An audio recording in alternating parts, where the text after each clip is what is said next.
Just when you think the people on the other side of the aisle couldn't get any more crazy, you'd be surprised at what they could come up with to say.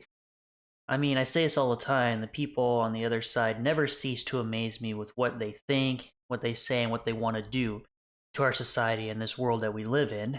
So, when I hear Greta Thunberg go on a talk show and talk about climate change, every single time it seems to get more bizarre and more insane the more she talks about it and the older she gets. And this latest clip is a prime example of what I'm talking about.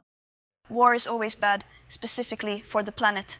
If we want to continue fighting battles like environmentally conscious humans, we must make the change to sustainable tanks and weaponry.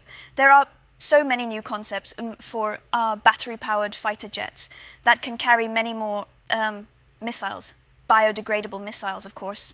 Something literally everybody can do to stop this nonsense is, for example, block the roads to gardens and farms so the plants don't get overrun by these heavy, heavy tanks. Hand grenades, very important. If you use hand grenades, please use vegan grenades.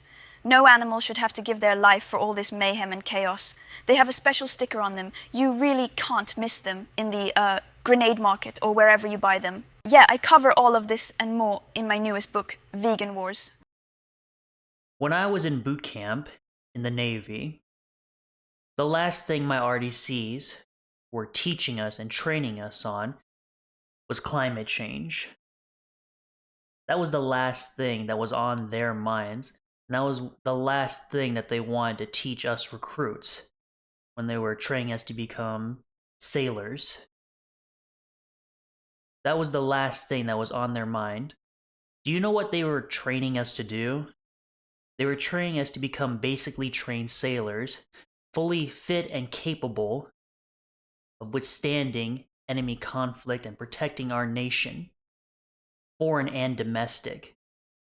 They wanted to make sure we were battle ready and that we were ready to deploy and fight any enemy that would dare threaten our very existence. That's what my RDCs were concerned about when they were training me. When I was in the Navy, the last thing that was on my mind was the thought of saving a couple polar bears up in the Arctic, or making sure we plant more trees than we cut down. You know the one thing I was more concerned about than anything in the Navy?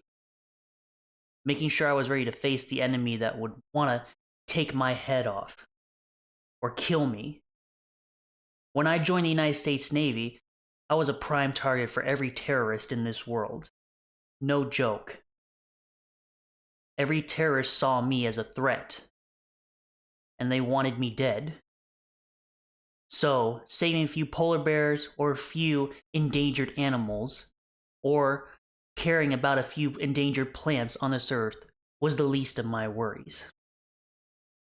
War is very dangerous, and war is very serious. Nobody has time to mess around during war. When two major armies are coming against each other in a battle, the last thing they care about is taking care of the environment around them. They're focused on one thing and one thing only: to win that battle, no matter the cost. Even if it means damaging the environment around them, which will no doubt happen. It is inevitable, just like war itself. Until Jesus Christ returns, we live in a world where war is going to happen more often than you think. And war is not pretty. So I have to give Greta Thunberg a little bit of credit. War is never a pretty thing. But when she goes on a talk show and talks about how we should invest in eco-friendly tanks, battery-powered jets, and vegan grenades, speaking of, what in the world is a vegan grenade? When it explodes, it's going to shoot out confetti or glitter? A vegan grenade, I'd never heard of such a thing, and it's utterly stupid that she would say something like that. Battery-powered jets? You know how much battery power would be needed to power one of our jets? Completely out of the question. And eco-friendly tanks? Well, I don't even know where to start with that. Maybe some of you guys do.